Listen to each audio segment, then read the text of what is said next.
మామూలుగా మత్తు పదార్థాలు ఎయిర్పోర్ట్ ద్వారా రావడం అనేది కొత్త ఏం కాదు, కానీ గంజాయి ఈ మధ్యకాలంలో ఎక్కువ వస్తుంది. అంటే గతంలో మనకు కొకైన్ లాంటి కొన్ని రకాల మాదక ద్రవ్యాలు మాత్రమే వచ్చేవి, కానీ గంజాయి లాంటి ఒక స్థానికంగా పండించే పంటలకు సంబంధించి అవి విదేశాల్లో ముఖ్యంగా ఖతార్ అంటే గల్ఫ్ కంట్రీస్ లో ఎక్కువ పండేటువంటి హైడ్రోపోనిక్ సంబంధించినటువంటి ఒక రకమైన గంజాయిని పెద్ద ఎత్తున నగరానికి తరలిస్తున్న సమయంలో కస్టమ్స్ అధికారులు గుర్తించి వాటి పట్టుకున్నారు. దాదాపు 14 కిలోల పైనే ఉంటుందంటారు.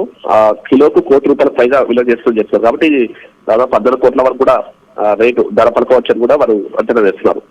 ప్రస్తుతం ఇద్దరు ప్రయాణికులకు సంబంధించి వారిని అదుపులో తీస్తున్నారు. అంటే ఇక్కడ నెట్వర్క్ ఏముంది, ఎవరికి వారు సప్లై చేస్తున్నారు, ఇలాంటి వివరాలు వారికి రాబట్టే అవకాశం ఉంటుంది. సో ఇందులో కస్టమ్స్ అధికారులు, విమానశ్రయ అధికారులు, ఆ తర్వాత టీఆర్ఏ అధికారులు కూడా వారు వాళ్ళు మాట్లాడి వాళ్ళు రెండు పక్షాలకు సంబంధించి 2 డిపార్ట్మెంట్ సంబంధించి విచారణ చేసే అవకాశం ఉంటుంది. ఆ విచారణ తర్వాత దీనికి సంబంధించి మరింత దర్యాప్తులు ముమ్మరం చేసే అవకాశం కనిపిస్తుంది. ఏదేమైనా ప్రస్తుతం ఆ ఇద్దరి నుంచి ఆ గంజాయిని స్వాధీనం చేస్తున్నారు.